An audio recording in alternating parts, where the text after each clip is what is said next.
She said, "You're being paranoid, he's just my childhood friend."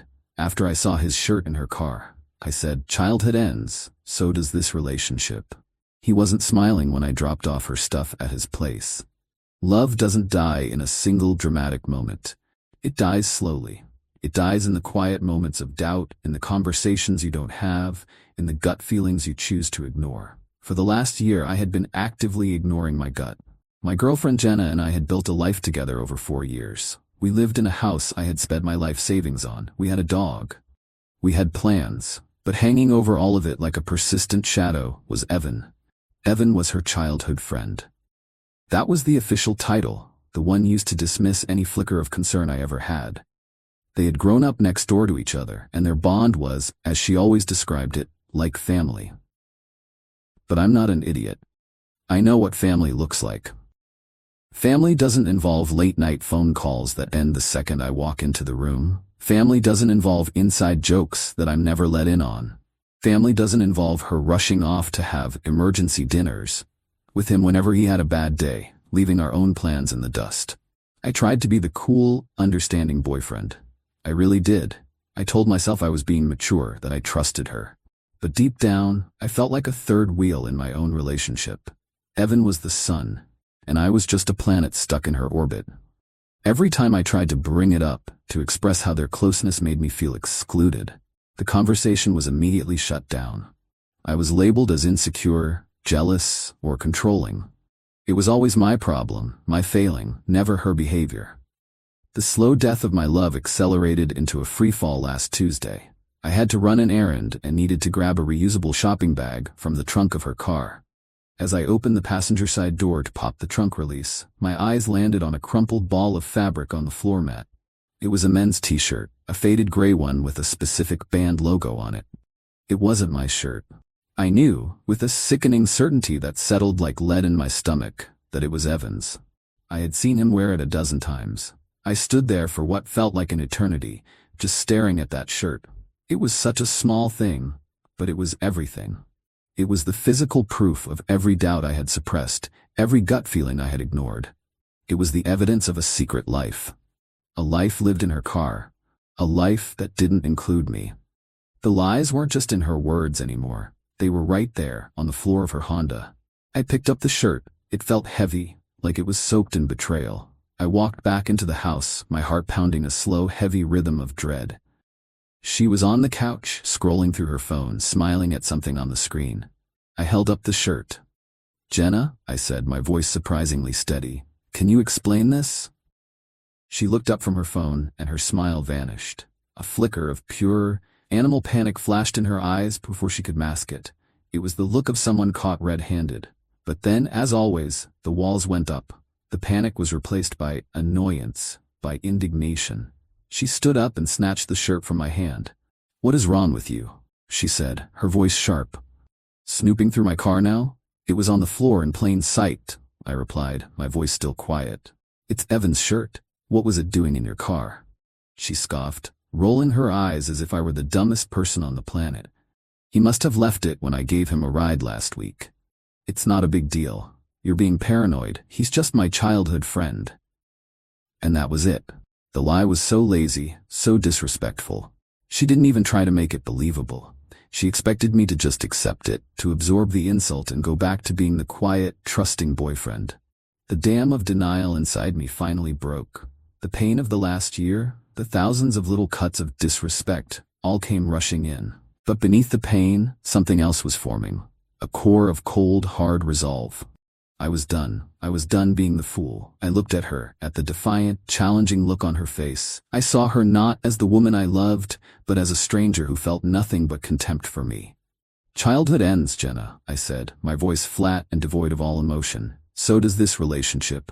I turned and walked away, leaving her standing there in stunned silence, holding her friend's shirt in her hands. She had no idea that she had just handed me the final piece of evidence I needed.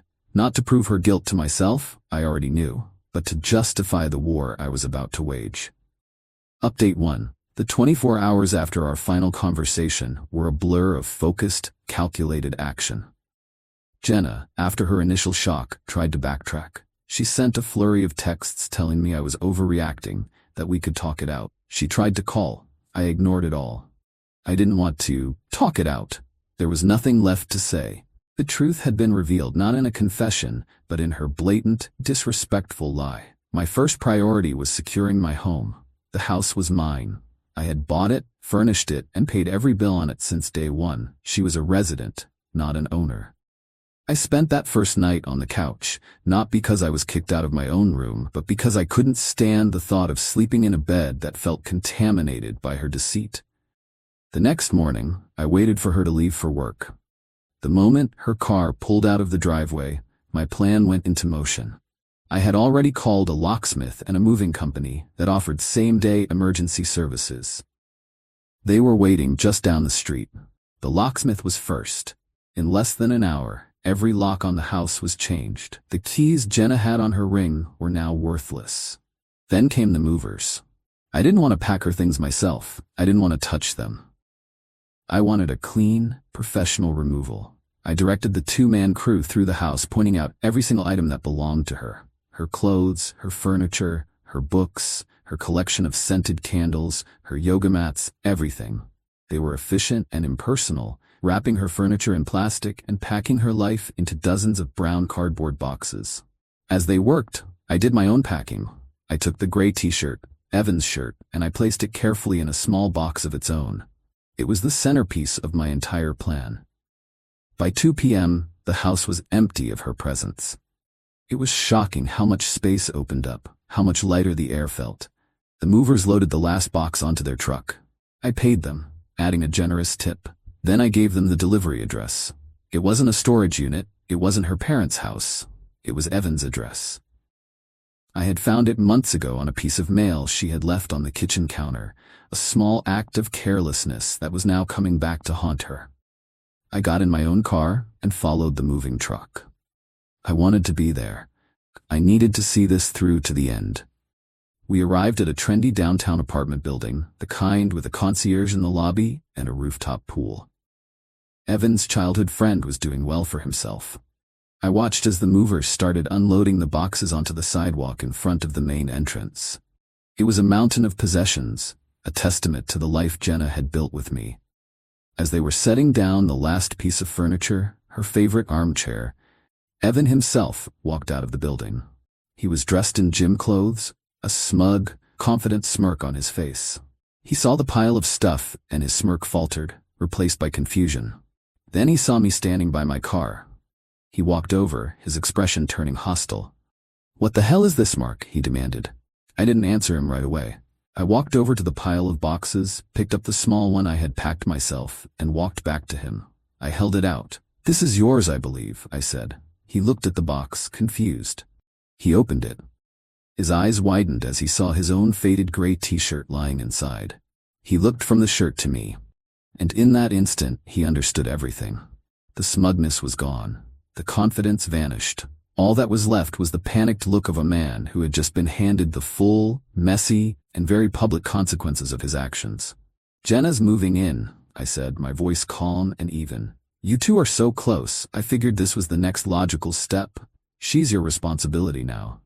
The movers finished their work, tipped their hats to me and drove away. I got back in my car. As I pulled away from the curb, I saw Evan standing there, surrounded by a mountain of boxes, his face a mask of pure, unadulterated horror. He wasn't smiling anymore. Update 2. The fallout from what I now refer to as the delivery was swift and glorious. I drove home, blocked Jenna's and Evan's numbers, and settled in for the show. I didn't have to wait long. Jenna must have gotten home from work around 5:30 p.m. My new security camera, which I had installed that morning, captured her arrival. It recorded her walking up to the front door, trying her key, and the confused frustration on her face when it didn't work. It recorded her banging on the door, her calls going straight to my now blocked phone, and her escalating panic. The first I heard of the real drama was from her mother. She called me around 7 p.m., her voice a frantic screech. "Mark, what is going on? Jenna is hysterical. She's locked out of the house." "Hello, Carol," I said calmly. "There's been a change in Jenna's living situation. She doesn't live here anymore." "What are you talking about? Where's all her stuff?" she demanded. "I had it delivered," I said.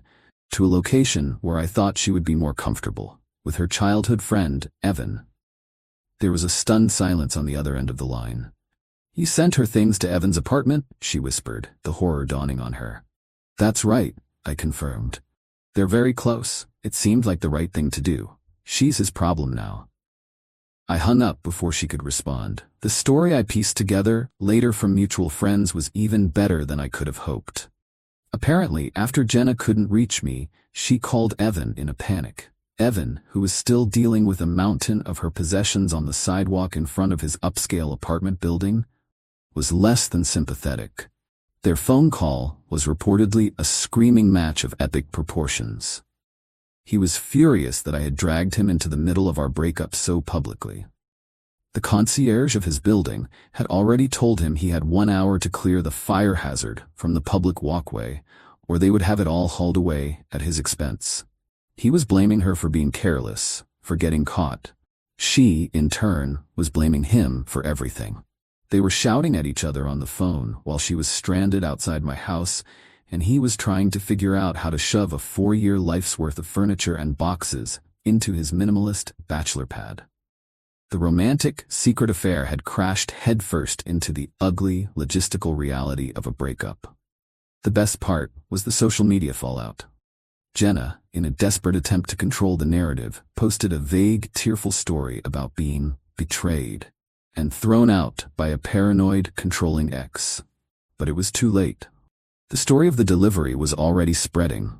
Someone in Evan's building had taken a picture of him frantically trying to move a pink armchair into the elevator and posted it online. The story was too specific, too wild to be fake. Her victim narrative was dead on arrival. People knew something more had happened, and her vague accusations just made her look foolish. Final update: it's been 6 months. The silence in my house is the most beautiful sound I have ever heard. I am free. The legal threats I had anticipated never materialized. My lawyer had confirmed that while my actions were aggressive, they were legally defensible. I owned the house. She was not a tenant in the traditional sense, and I had returned all of her property to her, or at least to her designated representative. She had no grounds to sue, and she knew it. The story of Jenna and Evan had a messy, predictable ending. Their affair, which had thrived in the shadows, could not survive the harsh glare of reality. Evan, as it turned out, was not interested in being a full-time partner. He was interested in the thrill of the forbidden. Once the affair was exposed and he was saddled with the actual person and all her baggage, his interest evaporated. According to a friend who still has some contact with their circle, he let her stay for about 2 weeks, a period described as a living nightmare of constant fighting. He then unceremoniously kicked her out, telling her he couldn't handle her drama. Jenna was left with nothing.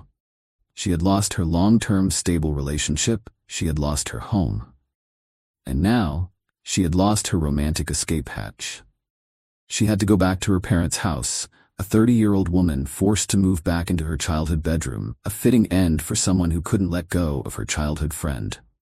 I saw her once, about a month ago. I was at a coffee shop, and she walked in. She looked different.